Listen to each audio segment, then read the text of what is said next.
नमस्कार। ग्रहों की गोचरीय स्थिति पर रेगुलर वीडियो पाने के लिए साप्ताहिक राशिफल, मासिक राशिफल, त्रैमासिक राशिफल और ग्रहों के बाकी गोचर पर भी रेगुलर अपडेट्स पाने के लिए, जिसके हिसाब से आप अपने जीवन में थोड़ी गाइडेंस प्राप्त कर सकें, इसके लिए मेरे चैनल को अवश्य सब्सक्राइब करें। जिन लोगों ने सब्सक्राइब कर रखा है वो ऑल ये जो नोटिफिकेशन सेटिंग होती है इसको क्लिक करें, क्योंकि कभी कभी कुछ लोग बोलते हैं उनको नोटिफिकेशन नहीं मिलती। आशा करता हूँ चैनल को सब्सक्राइब करेंगे और रेगुलर वीडियोस अवश्य आप देखेंगे। नमस्कार। ओम गणेशाय नमः। ओम नमः शिवाय। मैं निखिल ज्योतिष आचार्य आप सभी का मेरे चैनल पर पुनः स्वागत करता हूँ। आशा करता हूँ कि आप सभी स्वस्थ होंगे। महादेव की कृपा आप सभी पर सदैव बनी रहे। ये वीडियो कन्या यानी कि वर्गों के लिए बहुत विशेष है, क्योंकि यह वीडियो है 15 से 21 दिसंबर 2025 के साप्ताहिक राशिफल के बारे में। कैसा रहेगा आने वाला सप्ताह कन्या के लिए। जो मेरा साप्ताहिक राशिफल होता है वो प्रमुखतः चंद्रमा और उनकी गति पे आधारित होता है। चंद्रमा एक बहुत विशेष ग्रह है। चंद्रमा की विशेषताएं बहुत हैं, लेकिन जब हम साप्ताहिक राशिफल की बात करते हैं तो पहला तो उनकी तेज गति, फिर उनका मन का कारक होना, और फिर उनकी क्वालिटी कि वह जिस भी भाव, राशि, ग्रह आदि के साथ अपने गोचर में संबंध संपर्क कायम करते हैं, बनाते हैं, उनको बहुत एक्टिवेट कर देते हैं। इन सभी कारणों से चंद्रमा का जो गोचर होता है वो बहुत महत्वपूर्ण होता है। चंद्रमा के गोचर के कारण हमारा जो मन, मस्तिष्क, स्वभाव, विचार, सोचने का तरीका, दृष्टिकोण, हर चीज़ पर बहुत डिसीजन मेकिंग, मूड स्विंग्स बहुत इम्पैक्ट पड़ता है, और उसको समझने के लिए साप्ताहिक राशिफल विशेष होता है। इस अनिश्चिततापूर्ण जीवन में ज्योतिष एकमात्र विद्या है जो हमें थोड़ा रास्ता दिखाती है। भले ही ये राशिफल एक बहुत सामान्य आधार पर दिए जाए, लेकिन एक general guidance, general dos and don'ts के लिए बहुत अच्छे होते हैं। यदि आपकी लग्न राशि या चंद्र राशि कन्या है, दोनों ही देख सकते हैं। अलग अलग राशिफल नहीं बन सकते, मैं हर बार समझाता हूँ। और जहाँ से आपको सूट करता है वहाँ से देखिए। मैं हर बार ये भी बोलता हूँ कि मेरे हिसाब से लग्न से देखेंगे तो अच्छा है। शुरू करते हैं अत्यंत महत्वपूर्ण राशिफल का। चंद्रमा आपके धन स्थान यानी कि तुला में आ जाएंगे। ये ऑलरेडी 14 की शाम को हो चुका होगा, तो 15 को यहीं पर रहेंगे और 17 दिसंबर सुबह के 11 बजे तक उनका प्रवास यहीं पर रहेगा। चंद्रमा का 12वें घर, दूसरे घर में आना काफ़ी अच्छा माना जाता है। लाभ स्थान के स्वामी, अपने आप में चंद्रमा का दूसरे घर में आना धन आगमन की और इंडिकेशन होता है। ऊपर से लाभ स्थान के स्वामी जब आपके धन स्थान में आ गए, ये उच्च कोटि का धन योग बनता है। कोई पैसा फंस गया था, कोई पैसे का काम रुक रहा था, बिजनेस में पेमेंट अटक गई थी, करियर में कोई पैसा रुक गया था, कोई एरियर्स के द्वारा मिलना था, सब कुछ प्राप्त होगा। चंद्रमा पर यहाँ पर गुरु की दृष्टि है जो आपके सप्तमेश है, तो लाभेश और सप्तमेश का नवपंचम योग बिजनेस में वृद्धि दिखाएगा। और क्योंकि बृहस्पति चौथे घर के स्वामी है और चंद्रमा 11वें घर के, लेट्स से आप कोई प्रॉपर्टी आदि भी लेना चाहते थे या आप कोई प्रॉपर्टी रेंट आउट करना चाहते थे, दोनों के लिए ही बहुत अच्छा समय है। यहाँ पे चंद्रमा पर राहु का प्रभाव भी है छठे घर से। लीगल एस्पेक्ट्स हो, एडमिनिस्ट्रेटिव कार्य हो, या कुछ आउट ऑफ द बॉक्स सोचना हो, कोई अलग सोच रखनी हो, कुछ अलग विचार करने हो, कुछ अलग प्लानिंग करनी हो, अच्छा टाइम है। विदेश से पैसा आएगा, लेकिन ध्यान रखना है कि ये गुरु भी अभी वक्री है, राहु तो हमेशा ही वक्री रहते हैं, तो इनका चंद्रमा पर प्रभाव व्यक्ति को थोड़ा भ्रमित करता है। और ये दूसरा भाव वाणी का है, तो अपने वाणी को लेकर बहुत नियंत्रित रहिएगा, कम बोलिएगा। नवांश कुंडली बताती है कि पैसा आएगा, लेकिन थोड़ा संयम रखना है वाणी पर, और इन्वेस्टमेंट भी जल्दबाजी में मत कीजिएगा कोई। दशांश कुंडली कार्य क्षेत्र में कमिटमेंट पर ध्यान दीजिए। जहाँ तक बिजनेस की बात है, बहुत अच्छा समय है, जैसा मैंने शुरू में ही कहा था। लव लाइफ, मन में कोई बात है, कोई विचार है, डिस्कस करना चाहते हैं, करिए, क्योंकि अभी ऐसा लग रहा है कि डिस्कशन से आप डर रहे हैं। लव लाइफ, एक ही दिक्कत है, एक ही परेशानी है कि समय नहीं दे पा रहे। इस पर विचार कीजिए। क्वालिटी टाइम, ऐसा नहीं कि साथ में बैठ के खाना खा लिया, बजट डिस्कस कर लिया, बच्चों के बारे में बात कर ली, नहीं, एक दूसरे को क्वालिटी टाइम दीजिए। स्टूडेंट्स, आपको थोड़ा रिवीजन और रिसर्च करना पड़ेगा अपने सब्जेक्ट्स के बारे में। सेहत के हिसाब से पेट के रोग, गले के रोग और आंखों के रोग तंग करेंगे, थोड़ा इंडाइजेशन रहेगा।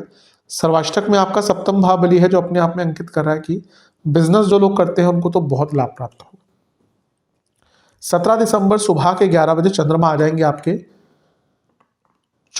तीसरे घर में यानी कि वृश्चिक में, और 19 दिसंबर रात के 11 बजे तक यहीं पर रहेंगे।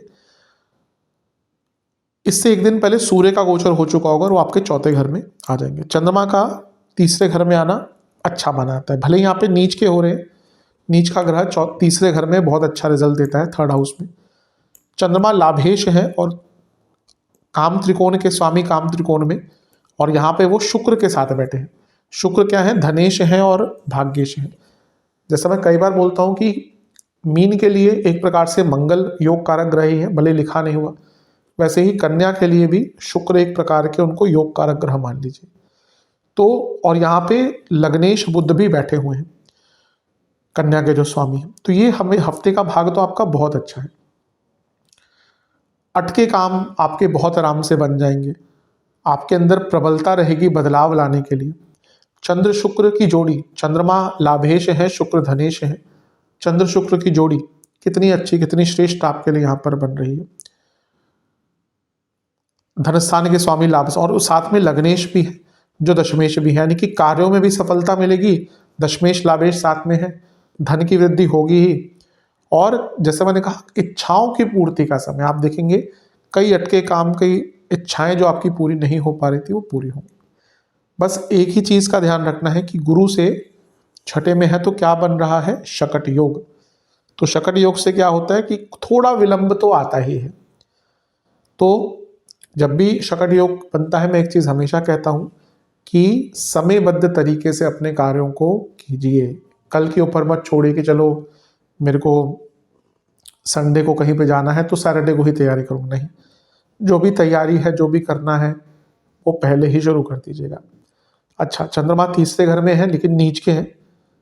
हिम्मत रहती है व्यक्ति में, लेकिन वो हिम्मत बहुत जल्दी ओवर एक्साइटमेंट, ओवर एंथुजियाज्म और ओवर कंट्रोलिंग की तरफ चली जाती है। तो इस पे बचिएगा, थोड़ा कम्युनिकेट भी कम ही करिएगा, भाई बहनों से संबंध बनाकर रखिएगा। नवांश कुंडली बता रही है कि कोई बहुत अच्छी न्यूज आपके लिए आ सकती है। दशांश कुंडली कार्य क्षेत्र में अच्छा काम कर पाएंगे, लेकिन कलीग से बच के रहेगा। कोई स्किल बेस्ड जॉब है तो बहुत अच्छा करेंगे। बिजनेस में कोई क्विक डिसीजन मत लीजिएगा। लव लाइफ, कोई छोटी मोटी बहस हुई है रिसेंटली, कोई लड़ाई झगड़ा हुआ है, माफ करके आगे बढ़िए। वैवाहिक जीवन का एक बैलेंस खत्म या खराब होता हुआ दिख रहा है इस टाइम पे। बहस आदि मत कीजिएगा। स्टूडेंट्स, आपको थोड़ा ना टाइम मैनेजमेंट पर ओवरऑल भी ध्यान देना पड़ेगा, क्योंकि अभी यही दिख रहा है कि आप टाइम मैनेजमेंट नहीं कर पा रहे। जहां तक सेहत की बात है,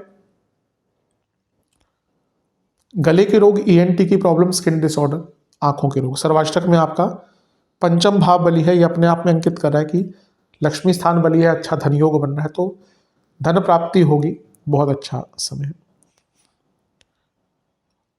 19 दिसंबर रात के 11 बजे चंद्रमा आ जाएंगे आपके चौथे भाव में यानी कि धनु में, और सप्ताह के अंत तक यहीं पर रहेंगे। इससे एक दिन बाद शुक्र का गोचर हो जाएगा और शुक्र आपके चौथे घर में आ जाएंगे। 19 की रात को चंद्रमा है, 20 को शुक्र आ जाएंगे। तो क्योंकि शुक्र उनके साथ टाइम बिताएंगे काफी, तो उनके बारे में भी हम यहाँ पे एक जो उनका योग या प्रभाव होगा उसकी बात भी कर लेंगे। चौथे घर के चंद्रमा बहुत अच्छा प्रभाव नहीं देते, और यहाँ पे तो वो अमावस्या दोष में भी है। खैर, पहले तो वो लाभ स्थान के स्वामी है चौथे घर में और मंगल के साथ बैठे हैं। प्रॉपर्टी खरीदने के लिए बहुत अच्छा टाइम है। 12वें घर के स्वामी के साथ बैठे हैं, प्रॉपर्टी बेचने के लिए बहुत अच्छा टाइम है। अब ये ऑब्वियसली उन्हीं के लिए होगा जो उस प्रोसेस में जा रहे हैं। भाई लेट्स से आप प्रॉपर्टी बेचना चाह रहे हैं, कई बार होता है ना कि आपको मीटिंग करनी है, तो उनके लिए भाई इस टाइम पे मीटिंग करिए, या आपको कोई बात आगे बढ़ानी है, बयाना लेना है, बयाना देना है, डॉक्यूमेंट साइन कराना है, AIO जो एग्रीमेंट्स होते हैं वो बनाने हैं, तो बहुत अच्छा टाइम है। और क्योंकि यहाँ पे चौथे से 12वें के स्वामी मंगल खुद बैठे हैं, तो प्रॉपर्टी बेचने के लिए लग्न से 12वें, चौथे से 12वें, और क्योंकि चंद्रमा लाभेश है और मंगल के साथ बैठे हैं, तो ये और चौथे घर के स्वामी भी देख रहे हैं, तो आप अगर बहुत टाइम से कोई प्रॉपर्टी लेना भी चाह रहे थे तो टाइम बहुत अच्छा है। चंद्र शुक्र जोड़ी फिर से धन कारक है। चंद्रमा और मंगल की अगर बात करें, ये अपने आप में जो लोग थोड़ा सा नॉर्मल से हटकर कुछ करना चाहते हैं उनको बहुत सपोर्ट करती है। और यहाँ पे सूर्य भी हैं जो 12वें घर के स्वामी हैं, तो विदेश से पैसा भी आएगा। बस ध्यान ये देना है कि सूर्य चंद्रमा अमावस्या दोष, और चौथे घर में चंद्रमा कारको भावनाशय दोष। यहाँ पे मंगल भी है, यहाँ पे केतु की दृष्टि है, वक्री गुरु की दृष्टि है, शनि की दृष्टि है, शनि विषदोष भी बना रहे हैं। इमोशनल लेवल पे तो टर्मोइल रहेगा।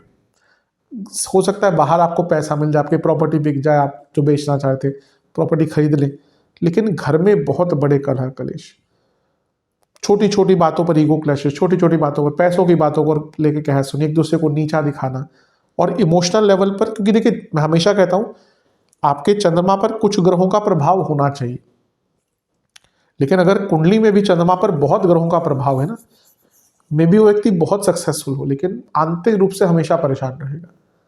चंद्रमा पर एक दो ग्रहों का प्रभाव बहुत अच्छा होता है, साथ में बैठे हैं, साथ में तो किसी को होना ही चाहिए, अदरवाइज केमद्रुम योग की संभावना बढ़ जाती है, क्योंकि केमद्रुम योग चंद्रमा को बहुत प्रभावित करता है। लेकिन इतने सारे ग्रहों का प्रभाव यहाँ पे देखें तो चंद्रमा के साथ शुक्र है, सूर्य है, मंगल है, शनि की दृष्टि, केतु की दृष्टि, गुरु की दृष्टि, उसमें से गुरु भी वक्री है, तो इमोशनल लाइफ डिस्टर्ब रहेगी। नवांश कुंडली बता रही है कि हर चीज पर रिएक्ट मत करिएगा, वरना बहुत परेशान होंगे। दशांश कुंडली कार्य क्षेत्र में अच्छा काम कर पाएंगे, लेकिन मे भी कुछ लोग आपका ड्यू छीन कर ले जाए, ध्यान रखिएगा। बिजनेस डाउन टू अर्थ रहेगा, ईगो मत दिखाएगा। लव लाइफ कभी कभी एक पॉज लेना चाहिए, वो वही टाइम है। वैवाहिक जीवन एक ही दिक्कत है, एक ही परेशानी है कि एक दूसरे को समझ नहीं पा रहे, ट्रस्ट इश्यूज बढ़ रहे हैं।